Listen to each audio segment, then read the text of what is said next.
जय हिंद मित्रों, आज हम बात करते हैं अवतल और उत्तल दर्पण से संबंधित कुछ प्रश्नों के बारे में। हम पहले ही देख चुके हैं कि दर्पण से दाईं ओर जितनी भी दूरियां लेते हैं सब धनात्मक होता है, बाईं ओर जितनी भी दूरियां लेते हैं सब ऋणात्मक होता है। ऊपर की ओर जो भी दूरी लेते हैं, चाहे ऊंचाई हो, वो धनात्मक होगा। नीचे की ओर जो ऊंचाई या दूरी होती है वो ऋणात्मक होगा। क्वेश्चन 1, उत्तल दर्पण की फोकस दूरी निकालें जिसकी वक्रता त्रिज्या 38 सेंटीमीटर है। वक्रता केंद्र और ध्रुव के बीच की दूरी होती है, यह 38 सेंटीमीटर है। उत्तल दर्पण है तो इसका फोकस दूरी, वक्रता त्रिज्या सब धनात्मक होगा क्योंकि सब दाईं ओर होगी। इसका वक्रता त्रिज्या r 38 सेंटीमीटर दिया हुआ धनात्मक होगा। हमको फोकस दूरी निकालना है तो F बराबर r/2 19 सेंटीमीटर हो जाएगा। निकाले हुए हैं। एक उत्तल दर्पण की फोकस दूरी 15 सेंटीमीटर है। इस दर्पण के अक्ष पर दर्पण से 10 सेंटीमीटर की दूरी पर एक वस्तु रखी है।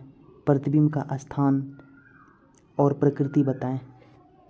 प्रतिबिंब का स्थान मतलब प्रतिबिंब दर्पण से कितनी दूरी पर बन रही है। इसकी प्रकृति मतलब यह वास्तविक बनेगा, आभासी बनेगा, उल्टा बनेगा, सीधा बनेगा, छोटा बनेगा, बड़ा बनेगा, यह इसकी प्रकृति को बताता है। चूँकि दर्पण उत्तल है तो फोकस दूरी फिर धनात्मक हो जाएगा, पॉजिटिव हो जाएगा 15 सेंटीमीटर। वस्तु दूरी हमेशा दर्पण के बाईं ओर होती है तो वो हमेशा 10 सेंटीमीटर निगेटिव हो जाएगी। दर्पण सूत्र पर इस फार्मूला पर रख देना है 1/f बराबर 1/b प्लस 1/u।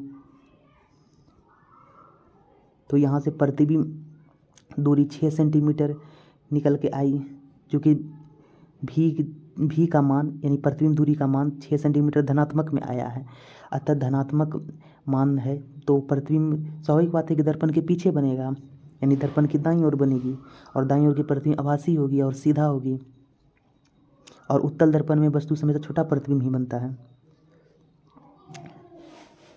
एक और क्वेश्चन, 2 सेंटीमीटर ऊंची एक वस्तु अवतल दर्पण से 10 सेंटीमीटर की दूरी पर रखी गई है। उसका उल्टा तथा वास्तविक प्रतिबिंब अवतल दर्पण से 20 सेंटीमीटर की दूरी पर बनता है। तो अवतल दर्पण की फोकस और आवर्धन निकालें। प्रतिबिंब की ऊंचाई दी गई है। प्रतिबिंब की ऊंचाई +2 सेंटीमीटर दी गई है।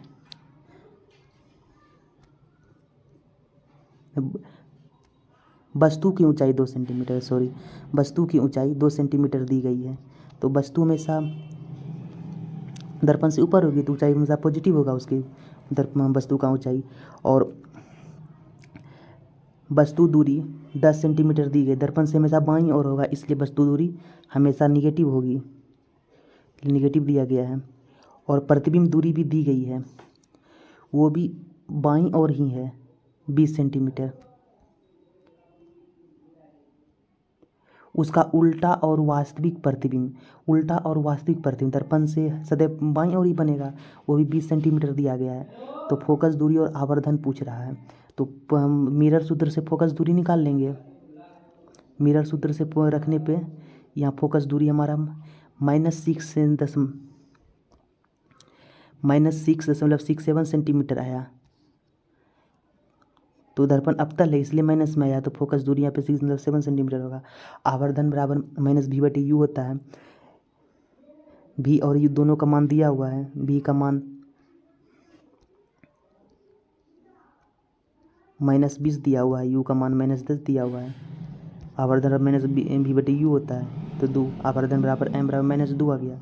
m - 2 का अर्थ है कि प्रतिबिंब वास्तविक बनेगा, जो कि